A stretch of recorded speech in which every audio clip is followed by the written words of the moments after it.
അവാമി ലീഗിനെ അത്ര എളുപ്പത്തിൽ നശിപ്പിക്കാനാകില്ല. മണ്ണിലും ജനങ്ങളിലും വളർന്ന പാർട്ടിയാണത്. അല്ലാതെ നിയമവിരുദ്ധമായ ഒരു അധികാര കയ്യേറ്റക്കാരന്റെ പോക്കറ്റിൽ നിന്നല്ല. ദൈവം തന്ന ജീവൻ ഒരു ദിവസം ദൈവം തന്നെ തിരിച്ചെടുക്കും. അതുവരെ ഞാൻ എൻ്റെ രാജ്യത്തിന് വേണ്ടി പ്രവർത്തിക്കും.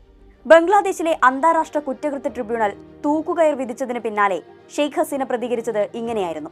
ബംഗ്ലാദേശിന്റെ സ്വാതന്ത്ര്യ സമര നായകൻ ബംഗബന്ധു ഷെയ്ഖ് മുജിബുർ റഹ്മാന്റെ മകൾ, ജനകീയ പ്രക്ഷോഭങ്ങൾ മുൻനിരയിൽ നിന്ന് നയിച്ച് അധികാരത്തിലെത്തിയ നേതാവ്, ലോകത്ത് ഏറ്റവും കൂടുതൽ കാലം ഭരണത്തിലിരുന്ന വനിതാ പ്രധാനമന്ത്രി, രാജ്യത്തെ പുനർനിർമ്മിച്ച് ദ്രുതഗതിയിലുള്ള സാമ്പത്തിക വളർച്ചയ്ക്ക് വഴിയൊരുക്കിയ ഭരണാധികാരി, മനുഷ്യത്വത്തിന്റെ മാതാവ് എന്ന് ലോകം പുകഴ്ത്തിയിടത്തു നിന്ന് മനുഷ്യരാശിക്കെതിരായ കുറ്റകൃത്യങ്ങൾക്ക് വധശിക്ഷ കാത്തുകിടക്കുന്ന ഹസീനയുടെ വാഴ്ചയും വീഴ്ചയും അതിസങ്കീർണമാണ്. അതോടൊപ്പം കെട്ടുപിണഞ്ഞു കിടക്കുന്നതാണ് ബംഗ്ലാദേശിൽ അവാമി ലീഗ് എന്ന രാഷ്ട്രീയ പാർട്ടിയുടെ ഭാവി.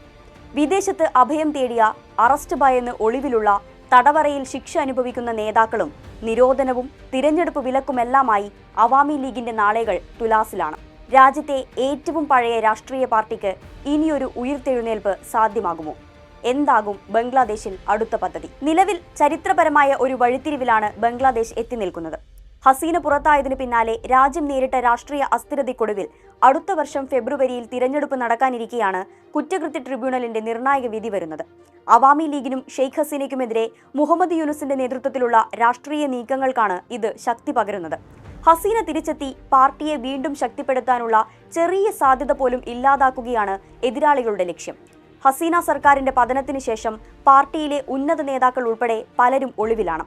നിരവധി നേതാക്കളുടെ സ്വത്തുക്കളും വസതികളും കൊള്ളയടിക്കുകയും നശിപ്പിക്കുകയും ചെയ്തു. പാർട്ടി മന്ത്രിമാരും സ്വാധീനമുള്ള രാഷ്ട്രീയക്കാരും അറസ്റ്റിലായി. ഒടുക്കം ദേശസുരക്ഷയ്ക്ക് ഭീഷണിയെന്നാരോപിച്ച് പാർട്ടിക്ക് തന്നെ നിരോധനം ഏർപ്പെടുത്തുകയും ചെയ്തു. വരാനിരിക്കുന്ന തെരഞ്ഞെടുപ്പിൽ വിലക്ക് നേരിടവെയാണ് ഹസീനയ്ക്ക് തൂക്കുകയർ എന്ന വിധി വരുന്നത്. രാജ്യത്ത് പഴയ പ്രതാപമില്ലെങ്കിലും ഒരു തിരിച്ചുവരവിന് സാധ്യമാകുമെന്ന് അടിയുറച്ച് വിശ്വസിക്കുന്നവരാണ് ഷെയ്ഖ് ഹസീനയുടെ അനുയായികൾ.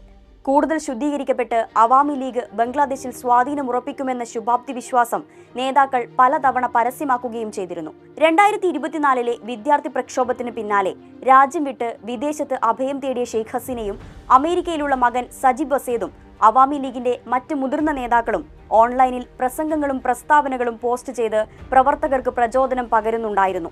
ബംഗ്ലാദേശ് രാഷ്ട്രീയത്തിൽ അവാമി ലീഗിന് ഇനിയും ഇടമുണ്ടെന്ന് തന്നെയാണ് രാഷ്ട്രീയ നിരീക്ഷകരുടെ വിലയിരുത്തൽ. വരാനിരിക്കുന്ന പൊതുതെരഞ്ഞെടുപ്പിൽ അവാമി ലീഗിന്റെ പങ്കാളിത്തം ഉറപ്പാക്കുക എന്നതാണ് ഇതിൽ പ്രധാനം.